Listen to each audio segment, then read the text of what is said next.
Hello all MPPSC aspirants. तो कैसे हैं आप लोग। आज के इस लेक्चर में हम इंडिया की फॉरेस्ट रिपोर्ट को कवर करेंगे प्लस एमपी की फॉरेस्ट रिपोर्ट को कवर करेंगे। हर बार एमपीपीएससी के प्रीलिम्स के पेपर में या तो एमपी की फॉरेस्ट रिपोर्ट से क्वेश्चन आता है या इंडिया की फॉरेस्ट रिपोर्ट से पेपर में जो है क्वेश्चन आता है। हर बार आपको इन पूरे ही टॉपिक से क्वेश्चन 200% देखने को मिलेंगे। इसी को ही मेरे दोस्त स्मार्ट स्ट्रेटेजी कहा जाता है। इस वजह से हम इन पूरे ही टॉपिक्स को यहाँ पर कवर कर रहे हैं।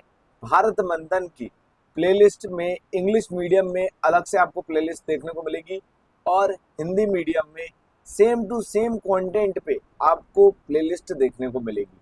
यहाँ पर अब हम शुरू करने वाले हैं इंडिया की फॉरेस्ट रिपोर्ट को। इसके बाद हम एमपी की फॉरेस्ट रिपोर्ट को कवर करेंगे। इसमें उतना ही कंटेंट है जितना कि एग्जाम में पूछा जाता है, उसको यहाँ पर मैंने प्रॉपरली हाईलाइट किया हुआ है। आपको कंफ्यूजन कम होगी और बहुत कम याद रखना पड़ेगा।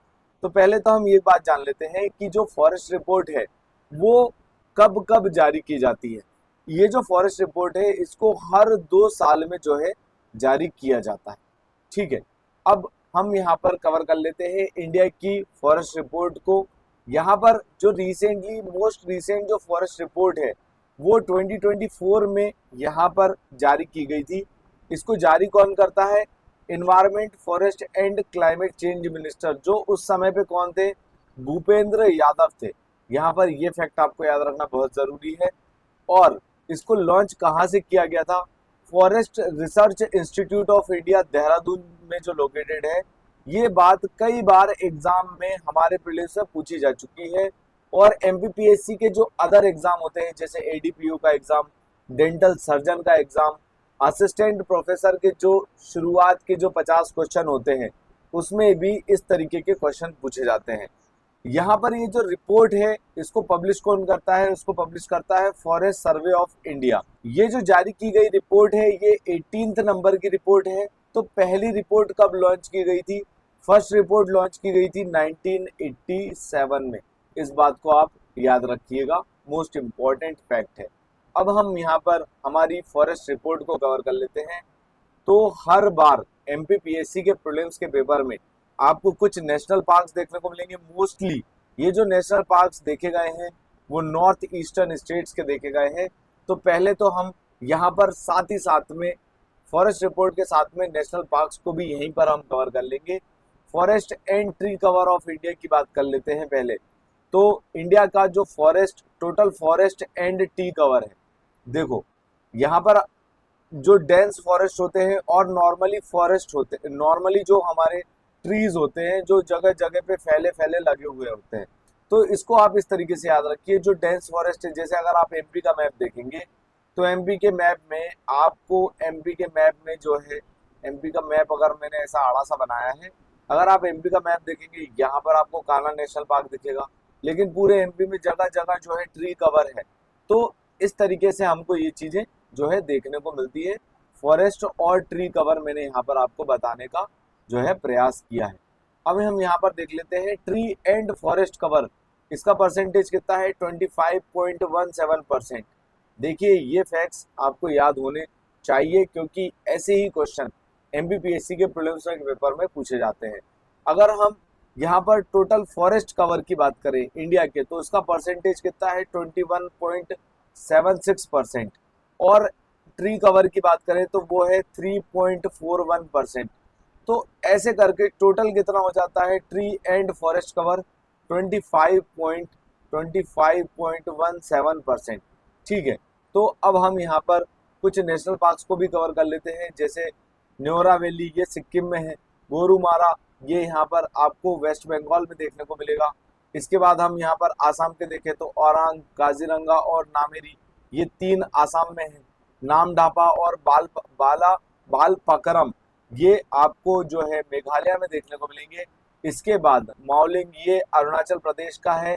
और दिब्रू साइखोवा ये भी आपको आसाम का ही देखने को मिलेगा। फिर इसके बाद आ जाता है नटानकी, ये नागालैंड का है। मणिपुर में केबुल लेमजाओ और मुरलिन, ये आपको मिजोरम में देखने को मिलेगा। और इसके बाद है यहाँ पर पावंग पुई, ये भी आपको मिजोरम में देखने को मिलता है। तो इस तरीके से हमको नेशनल पार्क्स भी याद रखने होते हैं, और फॉरेस्ट रिपोर्ट जो अभी हम पढ़ रहे हैं ये तो मोस्ट इम्पोर्टेंट है ही। यहाँ पर कुछ चीजें हैं जो मैंने मार्क नहीं करी हैं, जैसे ये वाला जो पूरा पोर्शन है ये इम्पोर्टेंट नहीं है, तो इसको याद रखने की जरूरत भी नहीं। अब हम यहाँ पर स्टेट वाइज फॉरेस्ट कवर को कवर करेंगे। तो सबसे ज्यादा जो फॉरेस्ट कवर एरिया है बाय एरिया के हिसाब से अगर हम देखें, देखो दो तरीके से पढ़ना होता है हमको। एक तो हमको एरिया के हिसाब से पढ़ना होता है, और उसके बाद हमको एक पढ़ना होता है परसेंटेज के हिसाब से। इन दोनों में अंतर क्या है?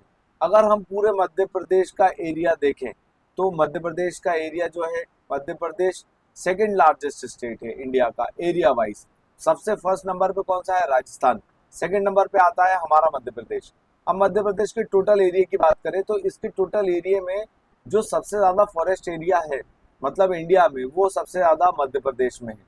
लेकिन अगर हम इसको देखें एज अ 100%, कोई भी स्टेट के एरिया को अगर हम, जैसे केरला का अगर हम मैप बनाएं और हम उसको देखें कि ये जैसे 100% है, 100% में से मतलब इसके पूरे एरिया में कितने परसेंट में जो है फॉरेस्ट है, तो वहां पर हम परसेंटेज में पढ़ेंगे।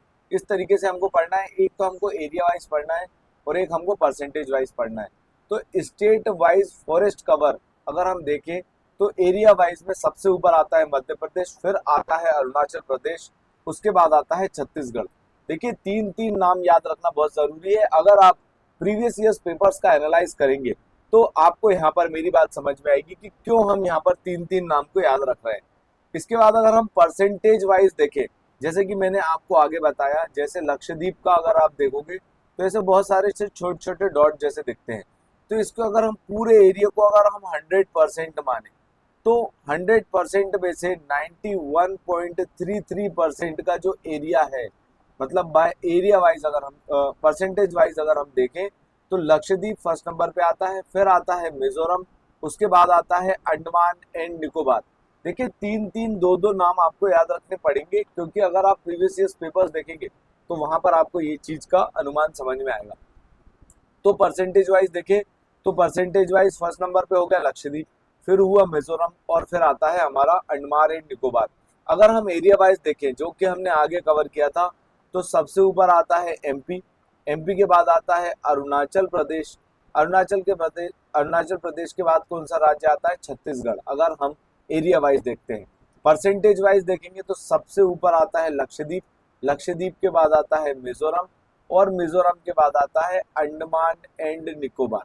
ठीक है, तो फिर अब हम आगे कवर कर लेते हैं आगे और क्या क्या चीजें पढ़नी है। 8 स्टेट्स ऐसे हैं जहां पर 75% जो है फॉरेस्ट कवर है। तो इस फैक्ट को याद रखिए, आप सिर्फ 8 स्टेट्स को याद रखिए।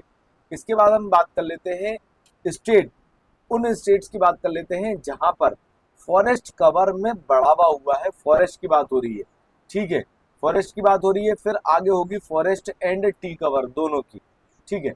तो फॉरेस्ट कवर में सबसे ज्यादा जो मतलब इंक्रीज हुआ है फॉरेस्ट कवर में, वो मिजोरम में हुआ है, मिजोरम के बाद गुजरात में।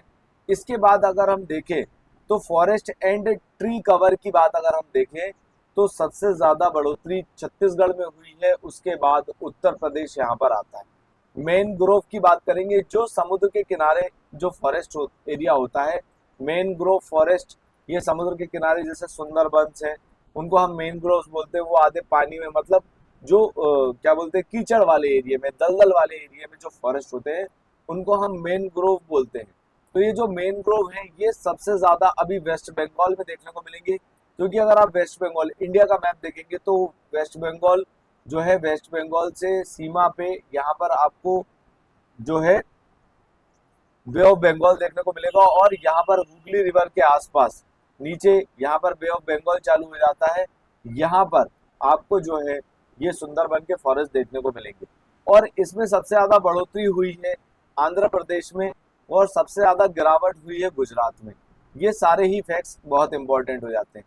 बेम्बू कवर की बात करेंगे तो पूरे भारत में सबसे ज्यादा जो बेम्बूज हैं वो मध्य प्रदेश में है। सिर्फ इतनी ही बात हमको याद रखनी है। आगे बढ़ेंगे, फॉरेस्ट फायर्स की बात करेंगे। कई बार आप ये चीजें सुनते हैं कि जंगलों में आग लग गई, तो सबसे ज्यादा फॉरेस्ट फायर के जो इंसिडेंट है वो सबसे ज्यादा आपको उत्तराखंड में देखने को मिलते हैं। फॉरेस्ट फायर को नेशनल डिजास्टर रिकॉग्नाइज किया है 2019 की नेशनल डिजास्टर मैनेजमेंट प्लान में। ये जो नेशनल डिजास्टर मैनेजमेंट प्लान है ये ऑलरेडी एमपीपीएससी के मेंस में पूछा जा चुका है। हो सकता है इस बार ये पूछ लिया जाए कि highest number of forest fire incidents कहाँ पर होते हैं, तो वो उत्तराखंड में होते हैं। Recent forest reports, carbon stock, ये हमारे पेपर के लिए इम्पोर्टेंट नहीं है। आगे बढ़ेंगे, यहाँ पर ये कुछ बातें हैं, ये आपको अगर पढ़ना है तो आप पढ़ सकते हैं। वैसे हमारे पॉइंट ऑफ व्यू से देखें तो ये चीज़ें इम्पोर्टेंट नहीं। चैलेंजेस और कंट्रोवर्सीज की बात करेंगे तो ऐसा माना जाता है इंडिया में कई चीज़ों की जो रिपोर्ट्स हैं उनमें डिलेड है।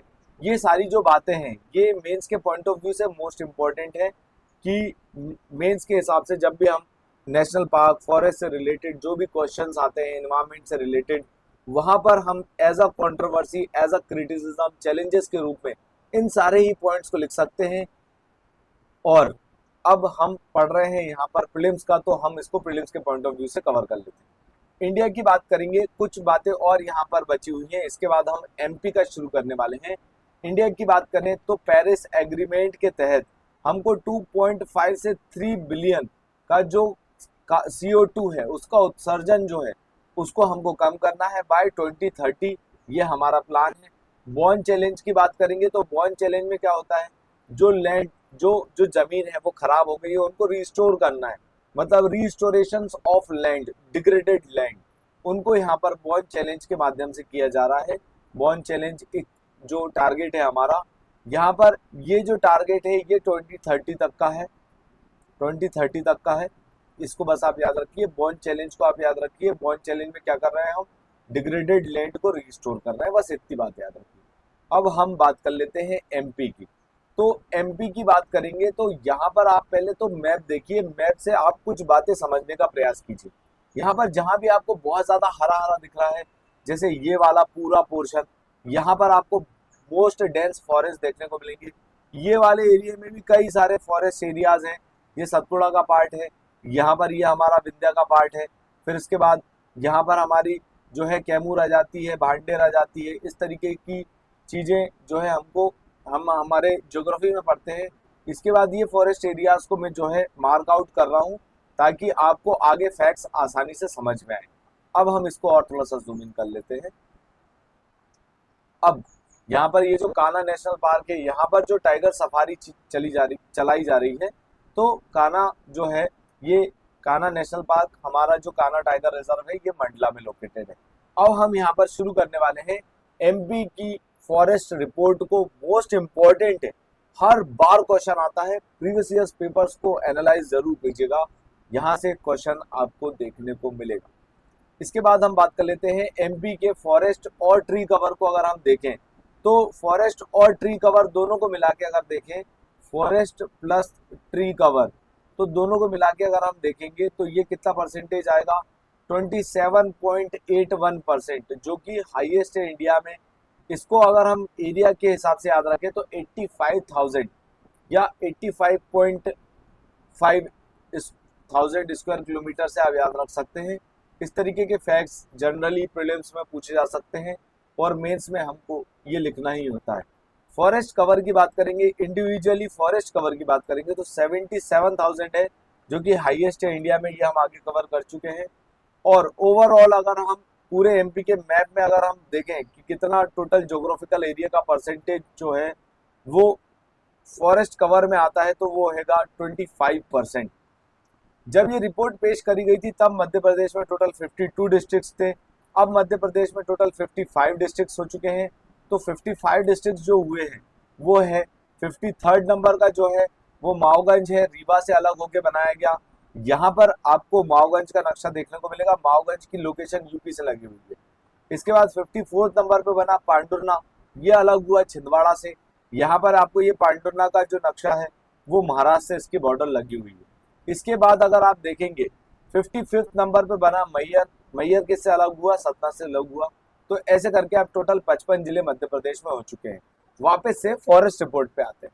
टॉप 5 डिस्ट्रिक्ट्स जहां पर फॉरेस्ट एरिया जो है सबसे ज्यादा है, तो सबसे ज्यादा कौन से जिले में है, बालाघाट में। देखिए मैंने आपको वहां पर आगे मैप में ऐसा करके बताया था, ठीक है ना, तो इसलिए मैंने बताया था। अब यहाँ पर अगर हम देखें जिले के हिसाब से तो सबसे ज्यादा जो फॉरेस्ट एरिया है वो बालाघाट का है। बालाघाट के बाद आ जाता है छिंदवाड़ा, जब ये छिंदवाड़ा इतना बड़ा हुआ करता था। उसके बाद आ जाता है बैतूल। तो सबसे ज्यादा जो फॉरेस्ट एरिया है अगर एमपी में हम देखें घटते क्रम में, तो बालाघाट, बालाघाट के बाद आता है छिंदवाड़ा और छिंदवाड़ा के बाद आता है बैतूल। आप इसको इस तरीके से याद रख सकते हैं मैप में, ठीक है। बालाघाट का जो हाईएस्ट फॉरेस्ट एरिया है और हाईएस्ट वेरी डेंस फॉरेस्ट भी आपको बालाघाट में ही देखने को मिलेंगे। मध्य प्रदेश में असल में चार सब क्राइटेरिया में फॉरेस्ट को बांटा गया है। यहाँ पर बालाघाट को अगर आप देखेंगे तो यहाँ पर हाईएस्ट फॉरेस्ट एरिया है, लार्जेस्ट फॉरेस्ट एरिया है, plus highest very dense forest भी आपको बालाघाट में ही देखने को मिलेंगे। इसके बाद टॉप डिस्ट्रिक्ट जहाँ पर फॉरेस्ट एरिया परसेंटेज वाइज की बात कर रहे हैं, परसेंटेज वाइज और एरिया वाइज आगे भी मैंने आपको बताया था, तो उस बात को आपको ध्यान रखना था कि एरिया वाइज और परसेंटेज वाइज जो है, अगर हम देखें परसेंटेज वाइज में, तो परसेंटेज वाइज में सबसे ऊपर आता है उमरिया। उमरिया परसेंटेज वाइज में सबसे ऊपर आता है। उमरिया के बाद आता है बालाघाट और बालाघाट के बाद आता है श्योपुर। इन तीनों ही जिलों को आप याद रखिएगा, ये पूछ लिए जाते हैं। तो परसेंटेज वाइज अगर हम देखें तो सबसे ज्यादा कौन सा जिला है, सबसे ज्यादा उमरिया है, उमरिया के बाद है बालाघाट और बालाघाट के बाद है श्योपुर। इस तरीके से लिख लिख के याद कीजिए, थोड़ा याद हो जाते हैं। देखिए हमारे पेपर का पैटर्न ही ऐसा है कि हमको इस तरीके से फैक्ट्स याद ही रखने होते हैं क्योंकि डिमांड ही वही, ठीक है। अब हम यहाँ पर उन जिलों को कवर करेंगे जो कि लोएस्ट फॉरेस्ट एरिया को बताते हैं, ठीक है। तो यहाँ पर जो लोएस्ट फॉरेस्ट एरिया कौन से जिले में है, तो शाजापुर में है। शाजापुर से थोड़ा ज्यादा उज्जैन में है और उज्जैन से ज्यादा आगर मालवा में। तो शाजापुर में सबसे कम फॉरेस्ट एरिया है, उससे ज्यादा उज्जैन में है और उज्जैन से ज्यादा जो है आगर मालवा में है। तो ये तीनों ही जिलों आसपास में है। ये देखिए यहाँ पर ये आगर मालवा देखने को मिलेगा। अगर हम ऐसे करके देखें तो शाजापुर है, शाजापुर में सबसे कम, शाजापुर के बाद उज्जैन और उज्जैन से ज्यादा जो है आगर मालवा में है। शाजापुर ऐसा जिला है जहां पर लोएस्ट फॉरेस्ट एरिया है। इसके बाद हम आगे देख लेते हैं district with lowest forest percentage. अब हम इसी चीज को परसेंटेज में देखेंगे कि परसेंटेज में लोएस्ट फॉरेस्ट एरिया कहाँ का है। तो परसेंटेज में लोएस्ट फॉरेस्ट एरिया उज्जैन का देखने को मिलेगा, फिर शाजापुर, फिर आगर मालवा। देखिए यहीं की यहीं ये चीजें घूम गई। उज्जैन का सबसे कम, उज्जैन के बाद आ जाता है शाजापुर, शाजापुर के बाद आ जाता है आगर मालवा। उज्जैन से ज्यादा परसेंटेज में है शाजापुर और शाजापुर से ज्यादा है आगर मालवा में। देखिए कंफ्यूज ना होइएगा, इसलिए मैं यहाँ पर आपको मैप के माध्यम से बताने का प्रयास कर रहा हूँ ताकि मिसअंडरस्टैंडिंग्स ना हो। आगे बढ़ेंगे, कुछ और बातों को यहाँ पर कवर कर लेते हैं। मध्य प्रदेश में सबसे ज्यादा फॉरेस्ट फायर के इंसिडेंट्स कौन से जिले में होते हैं, तो वो रायसेन जिले में होते हैं। अगर हम इंडिया की बात करें जो कि हम आगे कवर करके आए हैं, तो उत्तराखंड में सबसे ज्यादा फॉरेस्ट के इंसिडेंट देखने को मिलते हैं। ये चीज यहाँ पर हमने मेंशन की गई। इसके बाद बेम्बू रिसोर्सेज की बात करते हैं। सबसे ज्यादा जो बेम्बूज हैं वो मध्य प्रदेश में हमको देखने को मिलते हैं। अब जो मध्य प्रदेश में फॉरेस्ट डेंसिटी के जो क्लासिफिकेशन किए गए हैं वो मेनली 3 प्रकार से किए गए हैं। तो इनको आप याद रखिएगा क्योंकि ऐसा क्वेश्चन पूछा जा सकता है कि इनमें से कौन सा पॉइंट ऐसा है, कौन सा ऑप्शन ऐसा है जो कि फॉरेस्ट डेंसिटी के क्लासिफिकेशन को नहीं बताता। नहीं पे ध्यान दीजिएगा। तो फॉरेस्ट डेंसिटी क्लासिफिकेशन की बात करेंगे तो very dense forest, moderate forest और इसके बाद ओपन फॉरेस्ट, इन तीनों में मध्य प्रदेश के जो फॉरेस्ट की डेंसिटी है उसको क्लासिफाई किया गया है। हाईएस्ट ओपन फॉरेस्ट एरिया की बात करेंगे तो ये छिंदवाड़ा का है और बालाघाट में अगर आप देखेंगे तो हाईएस्ट मॉडरेटली डेंस फॉरेस्ट है और हाईएस्ट डेंस फॉरेस्ट भी बालाघाट में ही है। इन फैक्ट्स को याद रखिए क्योंकि इस तरीके की चीजें एमपीपीएससी के प्रीलिम्स में पूछी ही जाती हैं। अब कुछ बातें और जान लेते हैं कि हाईएस्ट फॉरेस्ट इंक्रीज कहाँ पर हुआ है, तो ये भिंड में हुआ है। उसके बाद हाईएस्ट डिक्रीज कहाँ पर हुआ है, ये दमोह में हुआ है। दमोह कहाँ पर लोकेटेड है, अगर हम दमोह को देखें ये बुंदेलखंड का जिला है, यहाँ पर आपको देखने को मिलेगा और भिंड यहाँ पर आपको नक्शे में देखने को मिलेगा। तो हाईएस्ट इंक्रीज कहाँ पर देखने को मिलता है, भिंड में, और हाईएस्ट डिक्रीज कहाँ पर देखने को मिल रहा है, दमोह में। अब इसके बाद कुछ और फैक्ट्स कवर कर लेते हैं। ट्री स्पीशीज सबसे ज्यादा मध्य प्रदेश में कौन से पेड़ पाए जाते हैं, तो साल, मतलब जिसको हम शोरिया रोबस्टा के नाम से जानते हैं, सबसे ज्यादा ये फॉरेस्ट पाए जाते हैं। उसके बाद अगर हम देखें आउटसाइड फॉरेस्ट, मतलब फॉरेस्ट एरिया के बाहर कौन से पेड़ पाए जाते हैं, कौन से ट्री पाए जाते हैं। तो मैंगो के पाए जाते हैं, जिसको हम बोलते हैं, साइंटिफिक नेम क्या है, मैग्नीफेरा इंडिका। इसके बाद हम यहाँ पर total forest plus tree cover की बात कर लेते हैं। Total forest plus tree cover में मध्य प्रदेश टॉप पर है, उसके बाद अरुणाचल प्रदेश है, उसके बाद है महाराष्ट्र। यहाँ हमारा लेक्चर एंड होता है। आशा करते हैं कि सारे ही पॉइंट्स आपको समझ में आए होंगे। दोस्तों, अगर आपको हमारी बात पे भरोसा नहीं है तो आप प्रीवियस ईयर्स पेपर्स को उठा के देख सकते हैं। यहाँ पर इस पूरी ही लेक्चर सीरीज में उन पर्टिकुलर टॉपिक्स को कवर किया है जो कि एमपीपीएससी में हर साल पूछे जाते हैं। एमपीपीएससी छोड़िए, एमपीपीएससी के अलावा जो एमपीपीएससी अदर एग्जाम्स जो कंडक्ट कराता है, जैसे एफएसओ का एग्जाम होने वाला है, उन एग्जाम्स में भी ये पूरे ही क्वेश्चंस, पूरे ही टॉपिक्स, पूरे ही लेक्चर्स काफी ज्यादा कारगर रहेंगे। आप चाहें तो प्रीवियस ईयर्स पेपर से इसको एनालाइज कर सकते हैं और अपकमिंग 2026 के पेपर से आप इस पूरे ही कंटेंट को मैच कर सकते हैं। यहाँ हमारा लेक्चर एंड होता है। आशा करते हैं कि आपको ये पूरी ही लेक्चर सीरीज पसंद आ रही होगी। यहाँ हमारा लेक्चर एंड होता है। फाइनली, अगर आपको हमारा कंटेंट पसंद आता है तो आप इस वीडियो को लाइक कर सकते हैं, ज़्यादा से ज़्यादा लोगों तक इसको शेयर कीजिए, हमें सपोर्ट कीजिए। Thanks for watching, please subscribe to this channel. Thank you.